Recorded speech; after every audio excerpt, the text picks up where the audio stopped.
Good evening. I now call to order the virtual session of the Lakewood Renewal Authority on May 20th, 2024 at 6:02 p.m. To connect with the meeting online, you can use one of the following links at Lakewood Speaks, lakewoodspeaks.org or lakewood.org/council videos. And a note for those that are not used to joining us on this channel, you can actually go in also and leave online public comments on lakewoodspeaks.org. That channel will be open and accepting of comments all the way through 10 a.m. tomorrow morning. So whether you have comments now at the inception of the meeting or later on tonight, feel free to add those. And with that, I will go ahead and hand over the floor to the clerk. Will our city clerk please call the roll? Chair Strom. Here. Commissioners Bearway. Here. Peruse. Here. Kenworth. I don't see her in the list. Kerr. Here. LeBure. Here. Lowe. Here. Mayakaro. Here. Nystrom. Present. Commissioner Olver is absent. Commissioner Ryan. Present. Sharazai. Here. Sinks. Here. Stewart. Here.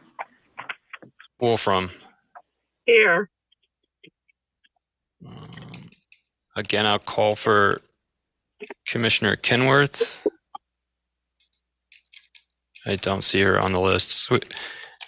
Chair Strom, you have 13 present and 2 absent with a quorum. Okay. Thank you very much. And with that, would you please, Mr. Rob, go ahead and read item number 3 into the record? Yeah, thank you. Item 3, approve of LRA meeting minutes. Minutes of the October 23rd, 2023 LRA meeting. Minutes of the March 4th, 2024 LRA meeting.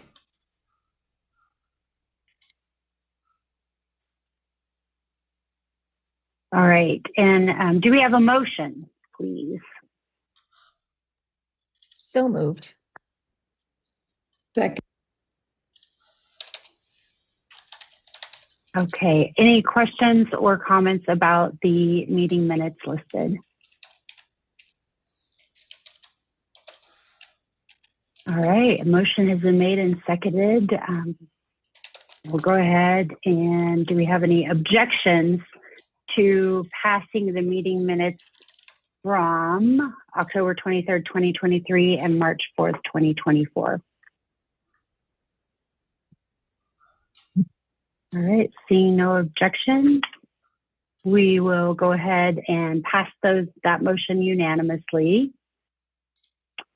So you don't need all the names, Mr. Rob, right?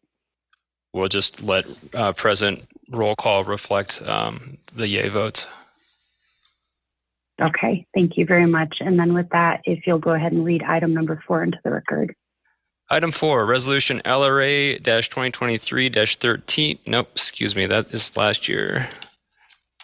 Item 4, resolution LRA 2024-1, approving authorization of a public improvement loan agreement with 10785 West Colfax owner LP for the expedited demolition of dilapidated, derelict, and distressed vacant buildings within the West Colfax Avenue corridor urban renewal project area.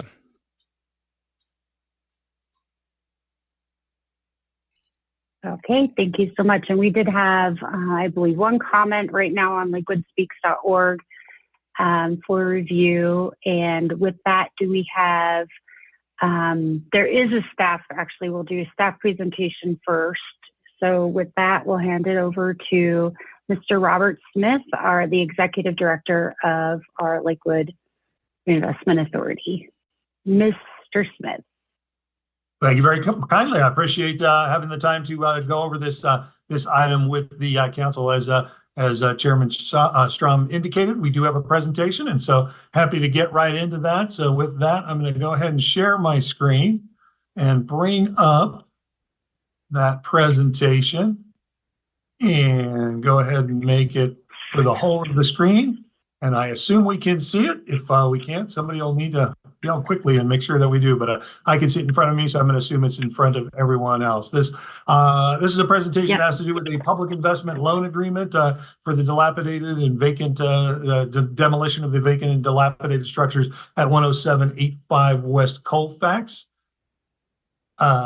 This resolution is numbered LRA 2024-01. It authorizes the LRA executive director to execute a public investment loan agreement. It expedites the demolition and site preparation of those buildings on 10785 West Colfax. It reduces the public safety concerns and mitigates blight conditions until the next phase of redevelopment can occur. And then it provides relief to the neighbors who have long suffered with the challenges of this particular property.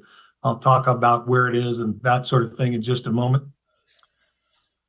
But the structure of the agreement, just so folks know, is very similar to the agreement that was done for the 10th and Sheridan project in Ward 2 in 2023. That was the demolition of the Holiday Shopping Center. Very similar in structure, except this one would use LRA funds in order to fund that expedited demolition and removal of those buildings. So what you see in front of you is a map of the generalized area. A lot of folks know this as the Westland project. It was for about 30 years the home of the Westland Mall. 30 years after that, it's the home of the Westland Town Center. It's on Colfax Avenue. Colfax Avenue runs from left to right along the bottom third of this image that goes from west to east. A couple of blocks to the north of that is 17th Avenue. That also runs from left to right, west to east.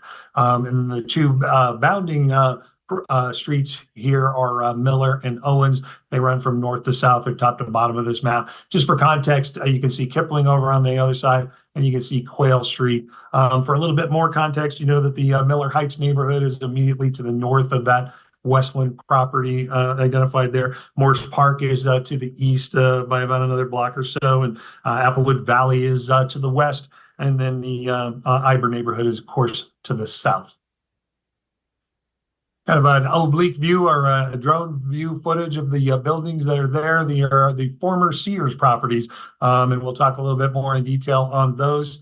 But the properties that are the buildings that I've just highlighted in red, or that pinkish red color over there, those are the buildings that would be that we would expedite the demolition of those three structures in there. Let me just go over those real quick so everyone knows what we're talking about. It's the former two-story Sears retail center that's on that property. You can see a pretty good shot of it there. The second of the three buildings is the former Sears Auto Service Center that's immediately adjacent to Colfax. In this particular shot, you're seeing the south side of that structure. The south side of it runs parallel to Colfax. The third building that we're talking about is almost a kiosk-like structure. They used to make key copies in there, so you can, back in the day, run over to Sears and get a copy of your house key, that sort of thing, in that structure, and that would also come down as part of this agreement if it's to come forward. So a lot of challenges on this particular property. I think they're fairly well documented, but we'll go through them, and so folks know a little bit about it. You can see on the interior, this is the old Sears store, and you can see a lot of the roof coming down because folks have gone in there, vandalized the property, removed a lot of the copper pipes from the property, removed electronic equipment. It's just been a very challenging sort of thing. There's a lot of trespass in the facility, a lot of vandalism, a lot of theft, a lot of criminal activity. We see activity, and we won't document it too heartily in here, but we know that some of our unhoused brothers and sisters are trying to break in and get into this and building and get some shelter in there. But we also know that there are folks that are preying upon those people. It's one of the most underreported crimes in the city that folks are doing that. There's evidence of drug use inside the facility, and just a lot of nefarious activity going on inside vacant buildings. As I've said many times before, vacant buildings are bad. Vacant properties are much better. And then, of course, our ultimate goal is to have productive and well-used properties. You can see that much of the property has been boarded off with plywood to try to insulate against unauthorized trespass, that sort of thing into the building. So one of the interesting photos that's in here is this is from the back side. So this is actually the north side of this facility. This is the side of that faces those neighborhoods immediately to the north. You can see the two-story Sears structure in the background. You can see a large area where there was graffiti over there. The current owners of this property, Artesia, they're pretty good about getting graffiti covered up and removed as quickly as possible. And so that's why you see these large painted over sections. But you can also see a breach of the facility there, cut through in that second story, and then plywood used to secure that. Down below on the first story, you can see plywood used to counter a breach in there, and again, a cover up of graffiti over there. One of the things that's happening in here is folks are going up on this roof encasement, and they're breaking into the building and dropping in from the ceiling. So a lot of that mess that you saw in the earlier slide was there. That earlier slide was taken with a giant floodlight. So in other words, this building is entirely in the dark. The power has not been in this building for quite some time. So the interior is completely dark, and you can see some shots here that we took with a flashlight, so that kind of emphasize the fact that it's there. So you can imagine that folks breaking in the ceiling using flashlights and carrying equipment and trying to carry equipment out and do bad things in there. Real easy for someone to get hurt, or someone to use a fire, a lighter, those kinds of things to try to see in the dark. And of course, that increases the risk of fire to the property and additional damage. The current owners have done quite a bit in terms of trying to secure the building. You can see a fence that runs around the property very close to the building to try to secure the building. There's also security cameras, and then some private security that's on the building. And even with all of those measures, still difficult. Folks are breaking in and causing problems, and it'll be very difficult there. The picture you see on the left, or the image you see on the left, is some pipe that has been removed, and that piece of the pipe was left. But you can see that it was actually cut with some kind of a saw of some sort or another. So folks, coming into the facility in the dark using power tools, battery-powered power tools to remove parts of the structure. Very dangerous in that part of the world. And then you see this hole in the wall. Unfortunately, in December of last year, December of 2023, someone was operating a vehicle in the parking lot. It's my understanding they were learning to drive a little bit and accidentally mistook the gas for the brake and took it through two fences and then took it through the side wall of the former Sears store. So that breach is over there. It's a property that attracts nefarious activity. That's the best way to put it. You can see that graffiti is still in the area there. As I mentioned, Artesia does their best to cover it up pretty quickly, but there are areas that don't quite reach under all of the cameras and the security folks there. That shot on the left where you see that white graffiti on the left, you can see one of the cameras is over there in the background of that building over there, and so that camera can see places it can't see where that graffiti is there, and it also can't see if there's other criminal activity going on behind that wall. As I mentioned, folks are removing things from the property, coming down from the ceiling, and these were some shots that we took with floodlights in there, and you can just see the general chaos that's going on in the building. It's a good thing that the power is off for the most part, because folks are pulling on those wires and pulling power in there. If it was powered, they could create sparks, they could create electrical fires, they could harm themselves with the electricity running through there. In the interior of the facility. This is a shot of the docks that are over on the west side of the building. And as you can see from this shot, there are just places where you can't really see what's happening in there. So bad things happen where people can't see what's going on. So general, difficulties with the entirety of the property.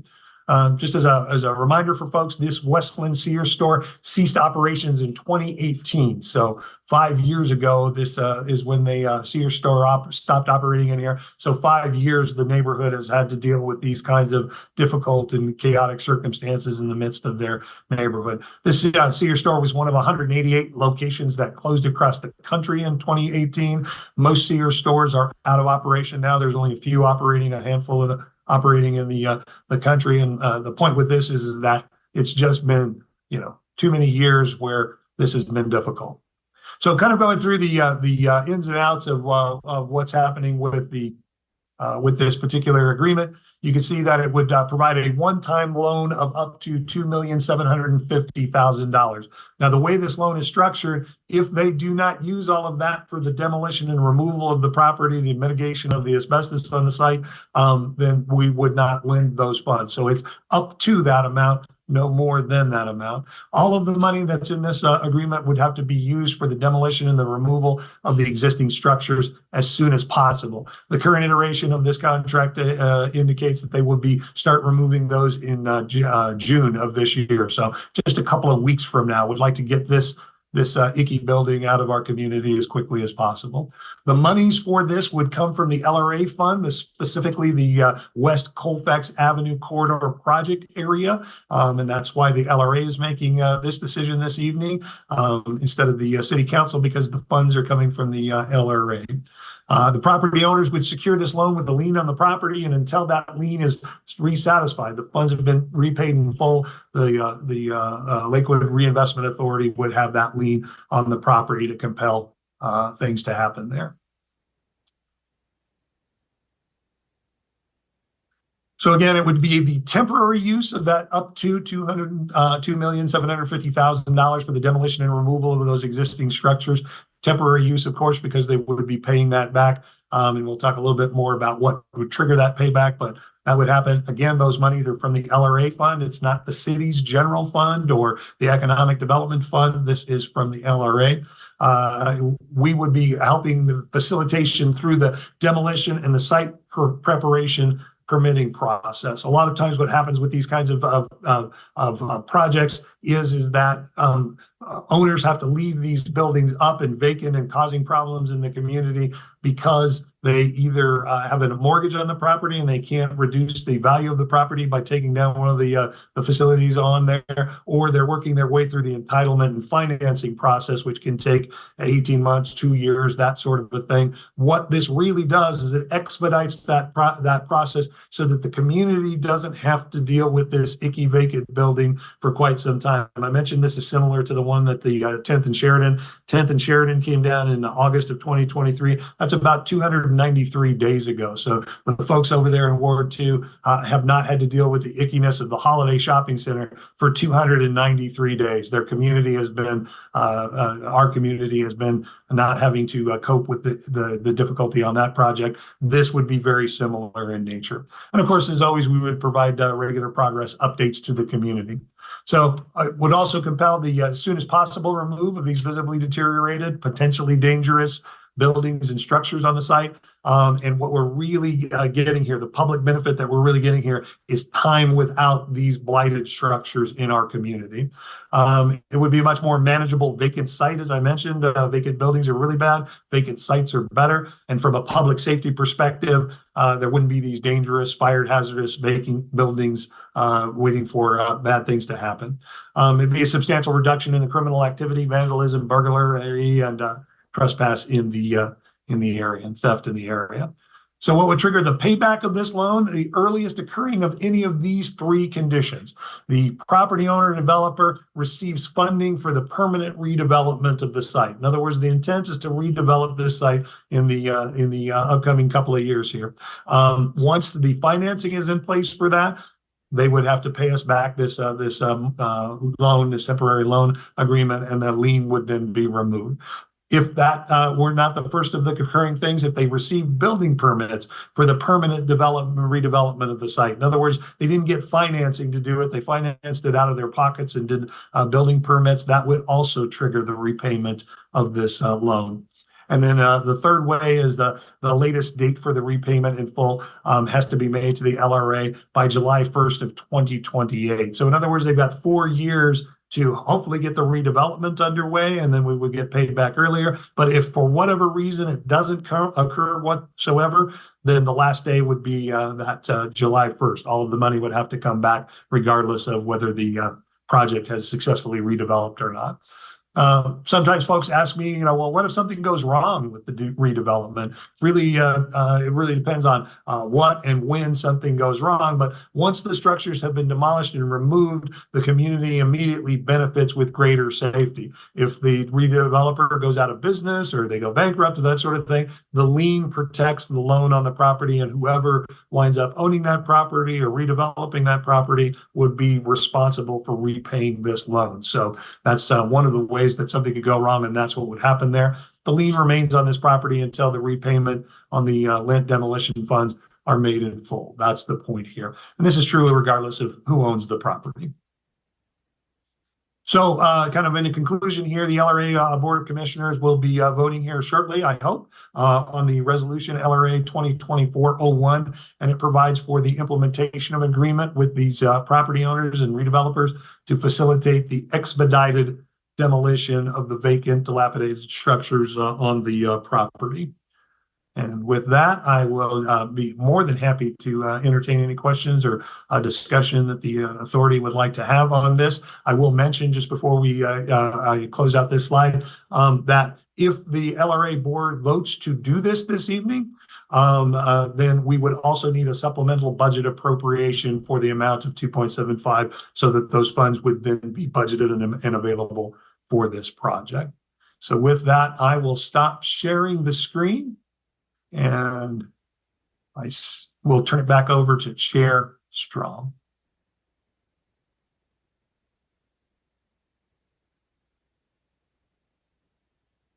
I believe you're Chair Strom, you're muted. There you go. Okay, thank you very much, Mr. Smith. And first up I have with questions is Mayor Pro Tem Sharazai. Hi, thanks, Chair Strom. A couple of questions and a comment. We've been really excited about the Westland project. This is something we've been talking about since at least 2021. So excited to see some support to keep this moving. I was meaning to send this in earlier, so you may not have this answer, but just wondering how many service calls the site's getting, if there's an average that we've heard from PD on how they've had to support keeping the community sort of responsive to this. That's a great question, and no, I don't have that answer in front of me. I did ask for kind of get those numbers and whatnot, and the general sense was that we would get them here at the tail end of the week. To the best of my knowledge, they're still compiling those, but certainly can make that available as soon as we have it. And can you remind me, when is the URA for the West Colfax corridor expire? 2030 is the last year of the increment capture for that area. And then, of course, you receive monies in arrears. So we'll receive some money in 2031 for that 2030 area. But 2030 is when the increment capture is complete. So we really have till 2031 to spend down the $4.7 million balance in this area, is how one could interpret that. You could interpret it that way. I believe the actual number is 4.1 that we put in the staff report, and 4.1 was as of January 1st of this year. They're auditing right now. The finance department is having the audit occurring and for the 2023 numbers, and it looks as though there will be a few additional dollars in that. Shouldn't say a few. There will be additional dollars in there, so it's not likely to go any lower than that 4.1 for that number. And then we'll have a new audited number to share with the LRA board as soon as it's available, and I assume that's going to happen in the next few weeks. And then just one last question. Thank you for that answer. The Westland project really is being thought of as like the catalyst for the West Colfax redevelopment. So it makes a lot of sense for us to put a subsequent loan in this because it gets repaid. Just a reminder on that. But do you have any like this $2.7 million drawdown? Is there any concern of there's another project we're also looking at in this specific area that we may not be able to accomplish by taking such a big chunk of that available funding for it? Not at this time. We're not concerned about the other projects that we have in the pipeline that we would like to put dollars towards there. We think we can deploy them fairly well. And just to remind all of the LRA board, those property tax dollars come in every year. So the the fund generally grows every year, and as we deploy those dollars, it goes down. And so the general idea is to make certain that our deployments of capital to mitigate blighting conditions in the area are in pace and in alignment with the dollars that are coming in each and every year.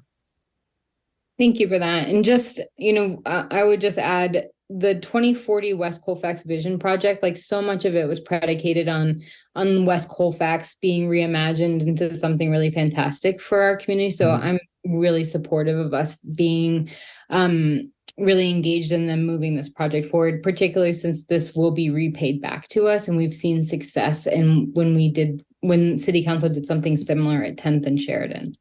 So thank you. You bet. Commissioner Wolfram. Hi, I'm in my car. Can everybody hear me? We can. Okay, wonderful. So I just want to clarify, it sounds like that the 2.75 million, if we do get a buyer for that property, whoever would buy that property would be responsible for paying back that loan. Is that what I'm understanding? Yes, the lien on the property would run with the property regardless of who owns it. So the current owners right now would start with that lien, and their intent is to redevelop the property. And so, but if they were to sell that off to someone else, that lien would go with the property wherever whoever winds up owning it.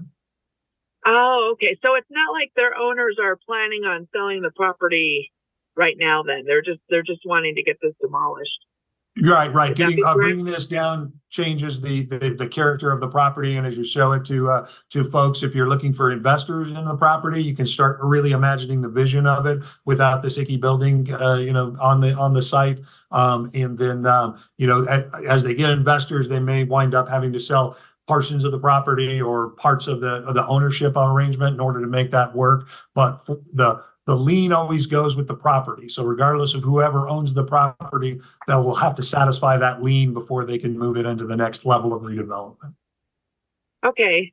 All right. So I'm not real in the business world, so I'm just kind of wondering, is this standard practice? Have we seen this happen before, and has it been successful? And I guess I share Commissioner Sherzai's excitement for this. I think it's great. And I mean, wow, those photos really blew me away. I'm just wondering, is there the possibility that if this does get sold, could that lien stop could it just make it harder to sell the property? I know it's hard to predict, but I'm just wondering, if you found that to be the case in the past. Yeah, the lien will protect the property from being sold. The lien would either have to carry on through to the property. They'll have to satisfy the lien before they can redevelop the property. So that is what protects us, protects our investment, if you will, in the property, our temporary use of these funds there. The lien is what protects that to make certain that it moves forward. Okay. All right. Well, thank you. I just wanted to clarify that. Appreciate it. You bet. Commissioner Cruz. Hi, thanks for the presentation. So just for my understanding as a new commissioner, just to clarify, so this is a loan. I'm glad that we're all clear on that. And it's a loan, correct, without any interest, and just want some context on what us loaning money to private entities looks like through this venue. You betcha. There's different philosophies for different cities, and the city of Lakewood has always basically maintained the position that we don't lend out money on this. So this is a relatively new process. The project at 10th and Sheridan last year was really the first of the trial of this. It's kind of the pilot program, if you will. This would be the second time that the city of Lakewood has done this. There are many communities that do this kind of lending process, but one of the things that we were concerned about when we started it is that this loan isn't predicated on the credit worthiness of the lendee. In other words, it's predicated on getting this ick out of the community sooner than later, and that's what we're really investing in to make that work. So we don't really have staff that's dedicated to trying to determine the credit worthiness of folks and whatnot. And so that's why the lien on the property guarantees that. To answer your interest question, no, there is no interest on this on this loan. It's the temporary use of these funds, truly temporary use of these funds. And with the public benefit that we're getting from this is to have this dangerous, dilapidated building out of the community for some length of time. When they pay us back, that's really the benefit we get, is the amount of time from when they tore it down to the time they paid us back that we probably wouldn't get otherwise. We'd have to cope with this building and the safety issues that are happening there. Great question, but that's the answer. Councilor Nystrom. Commissioner Nystrom. Thank you. Let me lower my hand here. Okay, I had a similar question, and I appreciate the answer, but I guess I still have a concern with loaning out that amount of money for 4 years with no interest. And I guess I'm a little curious about that, because this developer bought this property. The existing structures were on the property. They knew they were going to have to be torn down. And I'm not quite sure why we would need to step in and use these resources to tear down the building. I mean, kind of goes with the territory. If you're going to want to sell it and have someone else develop it, understood. However, it's, you know, I think that was a given, right, when the property was purchased. So I'm a little curious and concerned about that. Like, that's quite a length of time, and you know, as well as we're going to loan them 2.75, and if they don't use it all, are they going to return part of it? Like, I don't see that clarified anywhere really in context. I guess the other questions I have, I see a lot of references to expeditious demolition and getting this torn down as soon as possible, which I certainly appreciate that, and it needs to be done. But are we, and I got an email from a constituent about this in Ward 5 today. Are they going to do their due diligence from an environmental perspective regarding asbestos, etc.? And if that's not done, do we incur some liability there? And then I guess, you know, the other aspect of this is, in the Colorado State Constitution, there's Article 11 about public indebtedness, and it seems like we might be crossing into that territory a little bit. Can you address those questions? I can, you bet. There are quite a few questions in there. Let me see if I can remember them all and get them all done for you here. The first one is the generally what happens with these types of projects, and when you buy a property and it has existing improvements on it, you generally are headed towards getting what are called entitlements or site approvals and building approvals and those kinds of things. That process takes time. And so generally speaking, a redeveloper will leave the building or the structure up during that period of time. So if that process takes 18 months or 2 years or 3 years, that building is up, causing chaos and problems within the community. What the public benefit of this loan, and that goes back to your constitutional question, is that there is the ability to provide funds for projects which provide public benefit. And so that's the public benefit that you receive for this, is that horrible building, the danger that it presents to the community, the safety issues, they're not in our community during that period of time during the entitlements. The other time that plays out is if you borrow money or you mortgage money on a property that has improvements, the bank views those improvements as having some level of value, and so they won't let redevelopers tear down vacant buildings, even though they're problematic for the community, until they're able to dispatch it with the loan that they're going to do on the new property. What this does is, because we're in a first position lien, that allows us to be able to have control over the property, if you will, or be in the driver's seat of the repayment of that loan. And so the 4 years really has to do with getting the entitlements, getting the financing in place, and getting started on the redevelopment of the property, not just the tear down of the property, but the actual building of new things that will happen in there. Now, we hope, they hope, all the community hopes that it's not going to take that 4 years. We hope that we'll be able to get all of the site entitlements and the site approvals and the building construction approvals much, much faster than that, so that they can get to the financing of the new stuff earlier, and then they would be forced to repay that back. So would it be 4 years? That's the maximum it could take, but it certainly could be less than that if they can get all of those things arranged. Your questions about environmental, those are great questions. And the answer is yes. You get state permits for a lot of the environmental stuff, and you can't get state permits without a plan. The most common one is asbestos, and there's a lot of asbestos in this building. I won't sugarcoat that at all. And so in order to demolish that, you have to have a plan to be able to contain that asbestos and properly dispose of it without having an issue with it. In fact, one of the things that causes a great deal of problems with these kinds of projects is when folks break in and they tear down parts of the thing, they actually move asbestos around inside the building. The way the state kind of looks at it is that that's almost a spill of asbestos. In other words, asbestos is going everywhere. And so the containment is a lot different. If it stays in the walls, it stays in the places where the asbestos is, you can more properly dispose of it, get it contained correctly, and then get it off site to make that happen. So yes, all of the environmental issues will be addressed as they demolish those properties, not only through the local permits, the city of Lakewood permits that need to be obtained in order to get that done, but also through the state of Colorado permits that are there. I think that was all of the questions in the mix there, but if I missed one, please let me know. I'm happy to address it. Yeah, I guess my only remaining question is this been cleared through the city attorney in terms of its legality? Because I hear what you're saying, but that is a concern.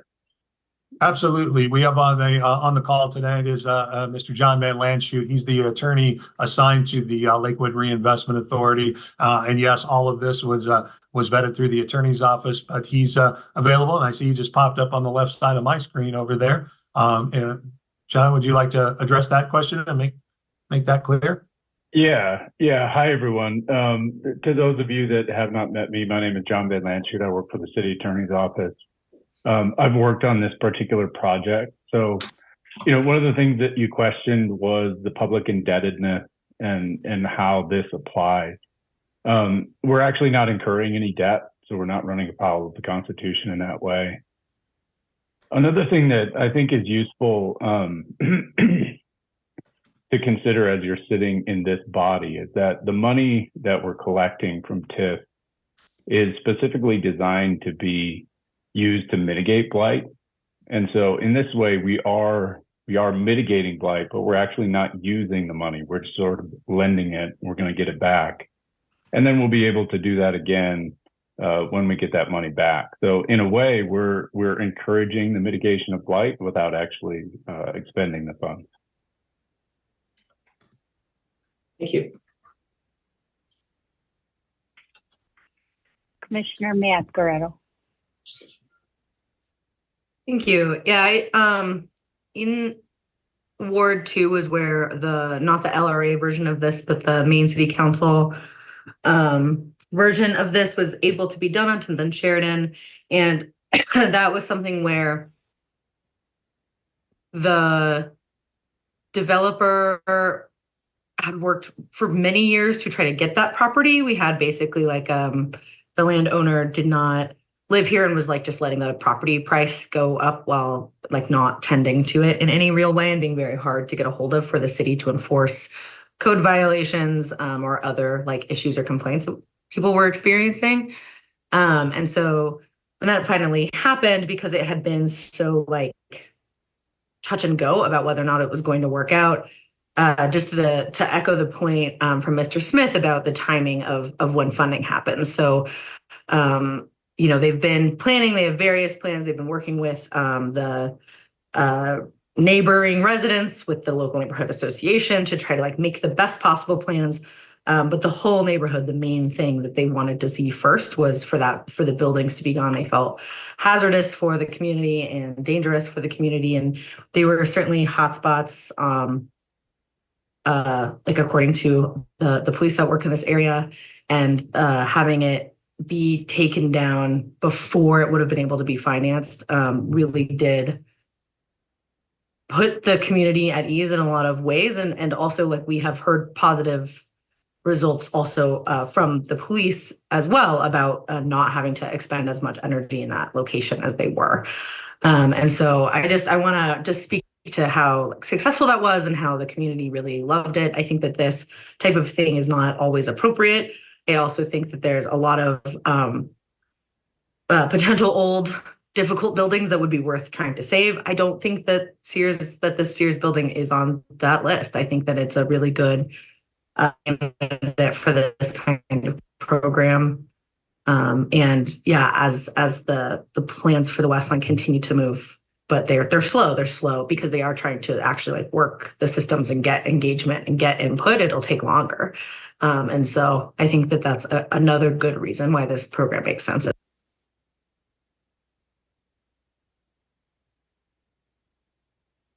Commissioner Ryan. Thank you very much. So my question, I love the idea of removing what is clearly an obvious public nuisance. What my questions are generally in two categories. One is the protections in place, and I like the idea of hearing about the lien that runs with the land. My question about the lien is it just for so under your map, it showed different parcels. So is the lien only on those parcels, or is it for all of the property that is currently owned by the property or by the property owner? The lien would just be on the what are the former Sears properties that are on there. There is a parcel, and we spent the last many years trying to get that under one ownership, and we were successful with that late in 2022. And so in 2023, we were trying to map out how we're going to be successful with that. The lien would only be on those particular properties, not on the rest of the Westland as a whole. Yeah, so our protection is very limited only to the specific areas where the buildings are located. And so if someone were to develop and ignore, if everything is raised, but nothing is ever actually developed, if you will, there's no development for those particular parcels, no funding for those particular parcels, but it is redeveloped for other pieces, then we're kind of out of luck, right? Yes, you could look at it that way, but in my opinion, it would be very unlikely that you would be able to redevelop the rest of the site without actually paying attention to the pieces that currently contain the Sears store. Theoretically, yes, you're correct. It could be that way. I just don't foresee a scenario where someone would just leave that behind and leave it vacant forever and ever and ever. So there's too many dollars invested in it to leave it fallow without making that work.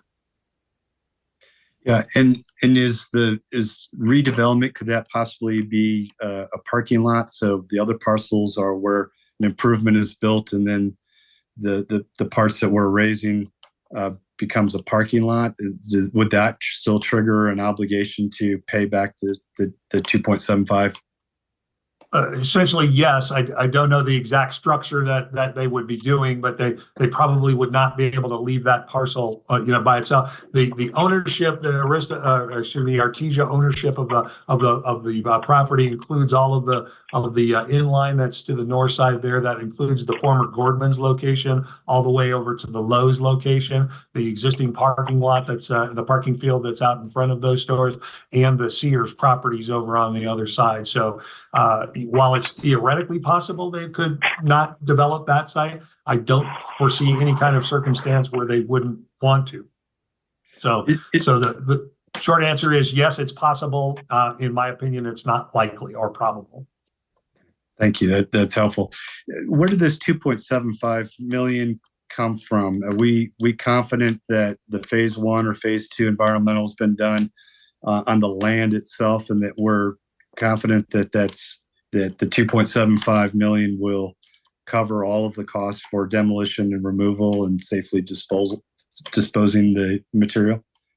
Yeah, the short answer to that question is yes, we are confident with that. Where those numbers come from is we do have contractors that are looking at that site on a regular basis and saying, you know, can we do this for this this amount of money? And this is where we would wind up to demolish the structures that are on here. Every time somebody breaks in and you have that asbestos spill that I talked about just a moment ago, that alters the cost because you've got to contain that a little bit more differently in there. But we feel very confident that we can get the demolition and removal of all of these structures for something 2.75 or less than that.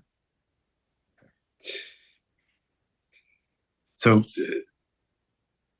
we're pretty confident that even though this is broken up into parcels, it's really going to have to be developed all as one. And so the fact that someone might start with it, because I understand this project is going to be built out in phases if everything goes out as well.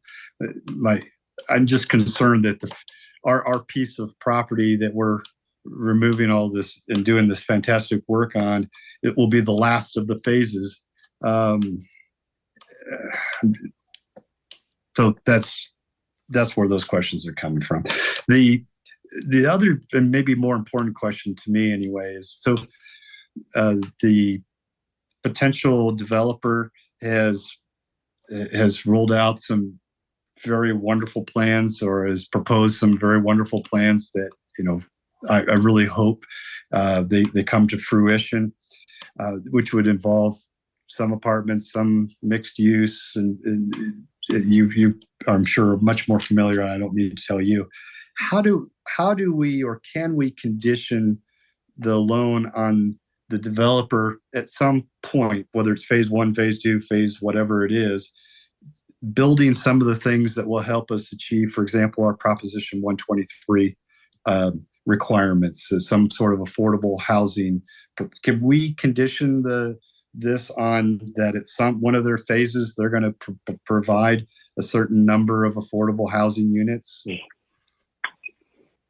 The short answer to that question is yes, we probably could make a condition that does that. I don't know whether that would be agreeable to the developer or not in that regard. What we really are contemplating here is eliminating these blighting conditions from the community, you know, in a more expedited sort of a fashion. So the more conditions that we had for whatever happens into the future make that a little bit more complicated and would add time to the process. So when you've got expeditiousness in kind of the core mission in here, taking more time to do other things kind of goes against that process. So it's not a matter of that we couldn't do that if that was the will of the commission, but that's not been contemplated to any great extent as we've been putting this together.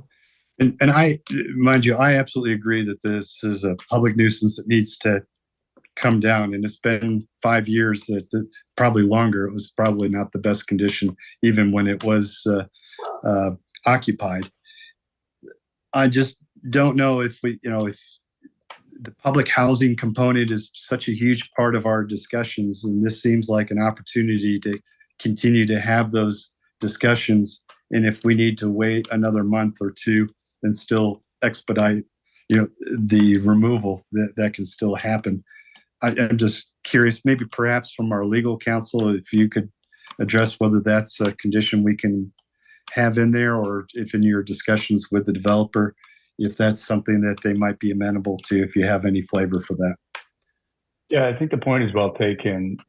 My estimation, just based on the scale of that type of assistance, is that the value that they get from a 0% loan is not going to be great enough to condition some sort of affordable housing. But if we have a lien on the property, there is always the possibility to include something like forgiveness of the loan, or including that loan in transfer of the property to another developer to then incentivize that type of affordable housing. But my guess, and I'm no developer, my guess is that we're talking about significantly higher sum of money in the millions of dollars to incentivize some level of affordable housing for some period of time. So we may just be removing a noted public nuisance, but we may just end up with market apartments on this site. That's certainly a possibility. Yeah. Okay. Thank you. I know there's plenty of others who have questions as well. Or maybe not. Commissioner Lowe. Yes, thank you. Just two quick things. Mr. Smith, I think you already addressed this earlier. The one comment I think I saw in Lakewood Speaks was something to the effect of, why can't the property owner take the building down himself, or themselves, I should say. I think the answer I heard you say was, well, they probably would eventually, but it could take years to get the money together and actually do it. And meanwhile, there's a substantial public benefit in getting this taken down now. So this loan accelerates the process and makes sure it happens expeditiously while the developer puts together the deal and the financing and the transaction that could take several more years. Is that the answer you'd give to the person that asked that question? And is there anything else you'd add? Yes, that would be the answer on there. The public benefit is the time the community has without this nuisance property in their midst, amongst the community. It's also the protection of our public service, our public safety workers, because there's the possibility of fires is greatly reduced. The possibility of criminality that our agents need to respond to is also greatly reduced. So there are those economic benefits that aren't contemplated necessarily in the loan. But the idea is that getting it out of the community sooner is really the public benefit with this. And yes, it's we could say, oh, well, you need to do this at some point, but through code and whatnot, they may take several years on it. And during that time, we could really benefit from not having it in place. And so that's how I would respond to that particular question. Thank you. And second, just on Commissioner Ryan's, so many different hats here, on his thoughtful line of questioning. There was a bit of back and forth that was interesting. I mean, it seemed like you and Commissioner Ryan were agreeing that the conditions are attached to certain parts of the property, not the entire property part. But I mean, if I'm reading the resolution correctly in the appendix, it basically it says pretty clearly, but in no case shall reimbursement occur. Basically, reimbursement shall occur no later than July 1st, 2028. And you've listed that as one of the conditions. So, I mean, regardless of which part of the property gets developed, there is this unambiguous backstop that the loan is repaid by that date, period. Is that correct? Absolutely correct. So if nothing happens with the property for whatever reason, when that clock expires, those dollars would need to come back to us. And if they don't, we'd have all of the contractual mechanisms for enforcing that contract as part of that. But the idea is that hopefully it incentivizes the developer as well to get things done long before that 4 years comes up, because from a financing standpoint, you really want the redevelopment paying your bills to be able to pay that bill. Typically what would happen is I've talked about before, is that when you get the financing, the building stays up all throughout that financing and entitlement period. And then you get all that lump sum at once. And then that's when they wind up tearing down the building just before they get started on the new thing. What this loan agreement does, is it accelerates that process so that the tear down occurs much earlier and the community benefits from that early tear down.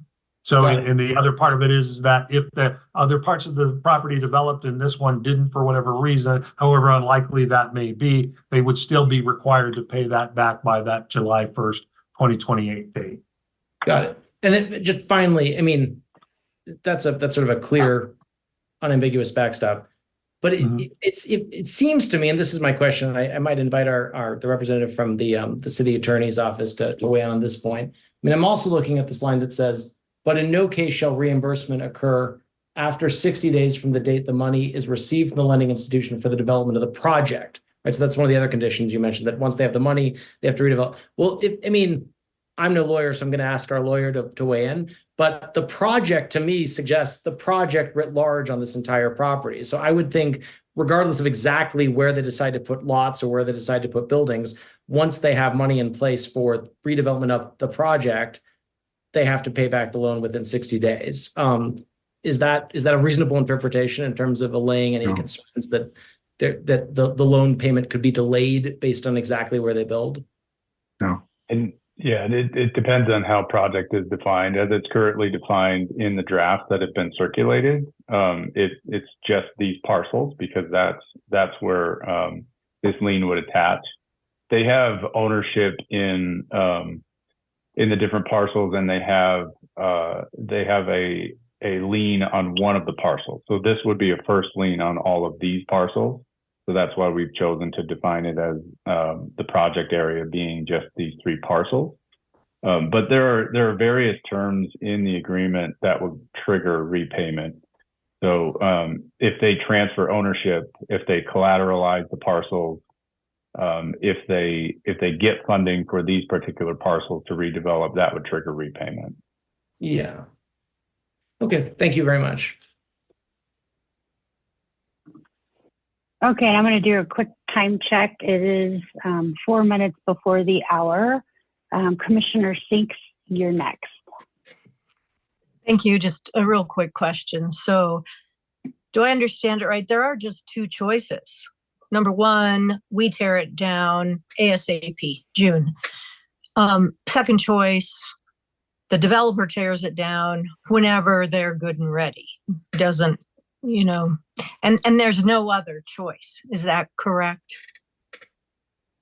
Basically, that is correct. The other choice would be that they never tear it down, but I don't think that's going to be a part of the arrangement either. So my point to you is, yes, either we help expedite the tear down, they tear it down in the good time that they can do that along the way. But just to be absolutely transparent, the third one be with that the buildings never come down for whatever reason.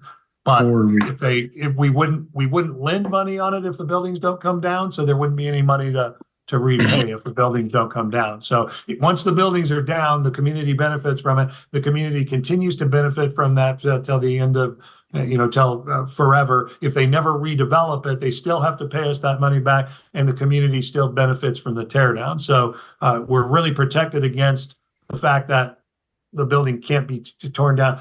But to answer your question, yes, it's either they do it in their timeline, or we work with them in order to expedite the timeline.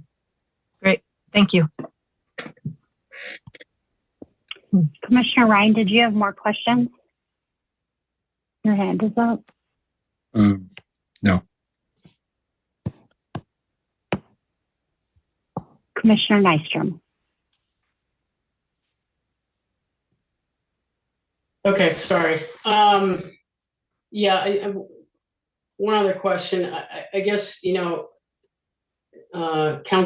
Commissioner Ryan mentioned how we could potentially get some affordable housing as part of this plan. And I think your comment was that we need to give them need to give up significant incentive to do that. And I guess I'm still trying to wrap my head around how a 0 interest loan for 4 years for $2.75 million isn't enough of an olive branch there. I guess, and there was also a comment made about loan forgiveness. Is there language in this agreement to preclude loan forgiveness? There's nothing in the agreement contemplating loan forgiveness. And my comment about incentivizing affordable housing is just based on my basic understanding of redevelopment. So in order to get something like a deed restriction on numerous properties over, let's say, 40 years, in order for the developer to make up the difference between what they can sell those properties for if it's at market housing and what they can sell them for if there's a substantial portion at affordable housing, you're talking millions of dollars to make up that delta. So that's just my understanding. We haven't specifically contemplated that, but there would be nothing to stop us from working as a body with a developer that goes into this area and wants to look at this project. There would be nothing to stop us from having that conversation about kicking in some LRA dollars to pay for some public infrastructure and make up that delta if that's what this body wants to do.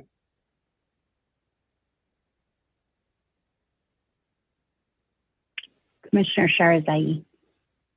Yes, thank you. I just a reminder, not everyone's on mute, so you may want to double check that. And my other piece was I appreciate the consideration around affordable housing and like we're all driving to that same goal. But I also am a little apprehensive for us to just sort of ad hoc do this at the final hour when we had ample time to make those suggestions. And I would just remind folks too that we are about to enter into another conversation that's supposed to start a minute ago around how we can start to require some of this. So no permits have been pulled, no master plans have been submitted. There's still opportunities to require that as opposed to like sort of moving this through in the final hours when it hasn't had an opportunity to be vetted. The purpose of this conversation tonight, in my understanding, was to remove blight. And for those of us on the north side with Colfax running through, that's important to us. And so I understand there's consideration across the community, but we're really excited in Ward 1 in particular to see this movement and reduction in blight. And so I, again, would just reinforce how supportive I am of that. That doesn't mean this is binary and I'm not supportive of us getting affordable housing in, but I think that's a bigger conversation that we're about to embark on.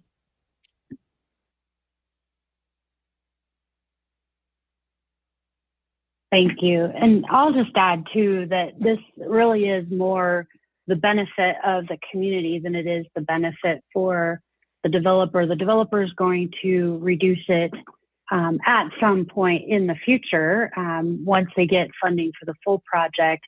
This is the way that we're able to facilitate moving that timeline forward so that we can reduce crime and some of this bad activity that is going on within the community right now and not having to wait through that very time-consuming process of all the things that need to happen before funding is received. Commissioner Cruz. Yeah, I just wanted to jump in and say from like an expediency perspective, I think there is a risk in waiting or in trying to continue to move on this. I think what the fire that happened in the big building near the light rail on 13th, and now kind of the headache that is the asbestos mitigation in that property that I'm hearing a lot about from Two Creeks folks, I think just speaks to the importance of getting these properties that are hotspots down as quickly as possible. And so that's why I personally am supportive of this. I do also want to signal though, like, hopefully this is a really successful loan. And if, as we can continue to think about this in future iterations, what can we do to further the benefit in the community beyond just expediency would be something I'd be interested in thinking about.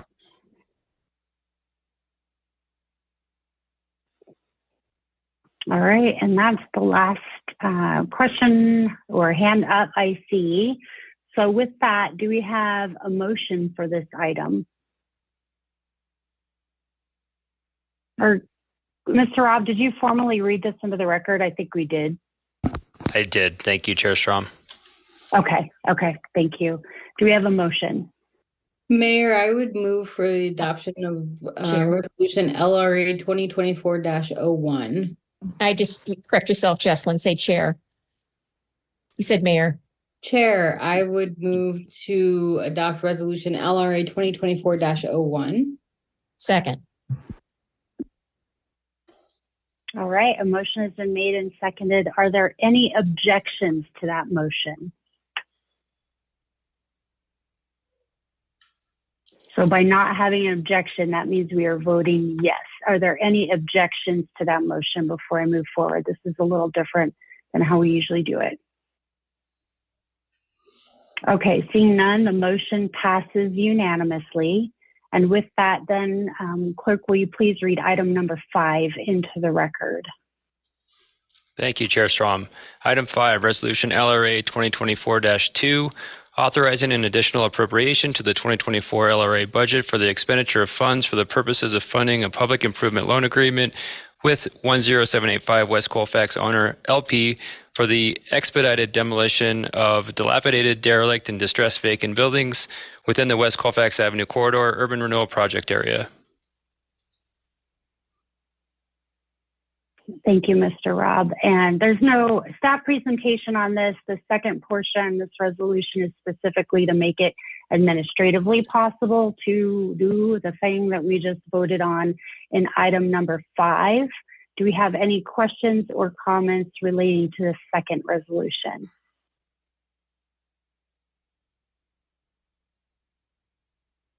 All right, may I have a motion for item number 5?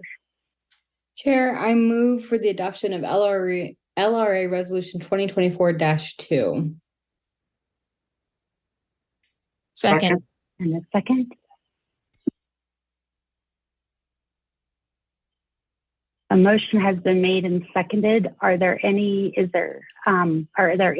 objections to the motion?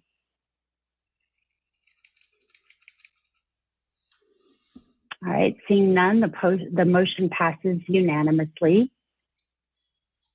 And we have no further business to attend to tonight in our Lakewood Reinvestment Authority meeting.